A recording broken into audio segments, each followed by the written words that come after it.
Hi, it's Francesca here from WWF, and today I'm with Michele Thieme, Deputy Director of Freshwater for WWF-US. With World Water Day just around the corner, we're here to talk about the global water crisis and what businesses can do to help. So Michele, first off, can you give us a brief snapshot of the global water crisis? So I think the main thing is that people think that water is abundant. And that makes sense, right? When you look out at the ocean, it seems like there's so much water in the world. And marine and freshwater combined do cover 70% of the Earth's surface. But when you look at freshwater that's available for use and clean, it's less than 1% of the Earth's surface.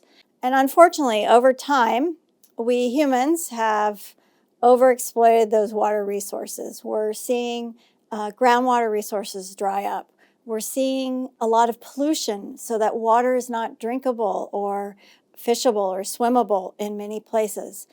And because of that crisis, we're beginning to see, or we have been seeing, a major impact on humanity. Billions of people who don't have access to clean water or sanitation. We see our food supplies that depend on clean and available water resources are suffering in terms of production. And we're seeing species, freshwater species in particular, are declining at very alarming rates. The good news is that each of us has a role that we can play in helping to address this crisis. As individuals, we can consume less water. We can be careful about what we put down our drains. As governments, we can help to restore water, resources and wetlands and ecosystems. We can provide clean water to communities. And as businesses, there's a role for you to play in helping with your own stewardship of water resources. Yeah, thank you for that great overview. And speaking of, WWF recently released a report called The High Cost of Cheap Water, which actually addresses many of the aspects of the water crisis that you've discussed. So why should businesses care about this report? Well, the reality is that healthy watersheds and water resources are fundamental to all of life's processes and all of business processes as well. And as this crisis comes to a head and we see more floods, more droughts, we're seeing the impacts on businesses themselves and profit margins. So this crisis is critical not only to society at large, but to the health and future of business itself. WWF, in this new report that you just mentioned, recently came out with an estimate of the value of water resources to humanity. And that value is astounding for direct values. We're talking about agriculture, households, business itself. The value is about $7.5 trillion. When we expand that to include all of the natural processes that wetlands and other ecosystems provide in terms of functioning of freshwater and delivery of freshwater services to downstream communities and populations, that value goes up enormously to about $58 trillion.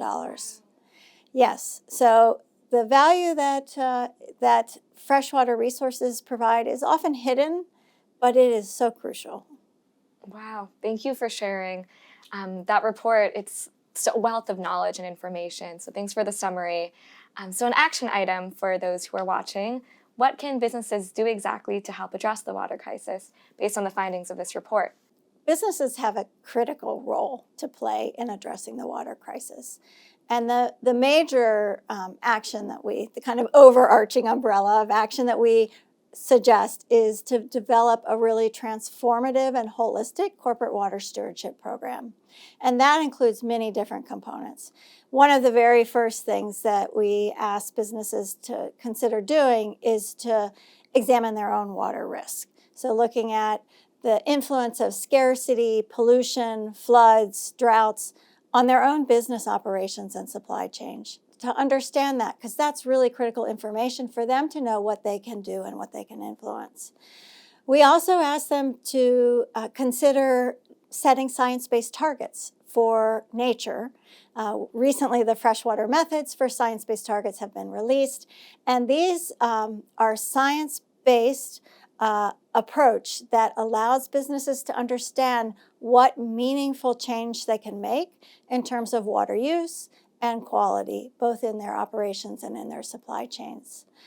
Another piece or component of this approach is working with others within the watersheds where they work to understand where investments can be most impactful in terms of restoring headwaters, restoring wetlands, so that the services that those systems provide continue to flow downstream.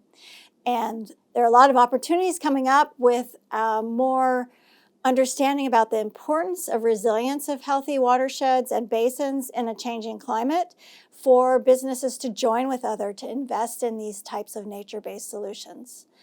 Another action we suggest is around water treatment, technology, and water efficiency, so that they can minimize the amount of water pollution that's entering the watershed from their facilities, as well as to minimize the amount of water that they're using.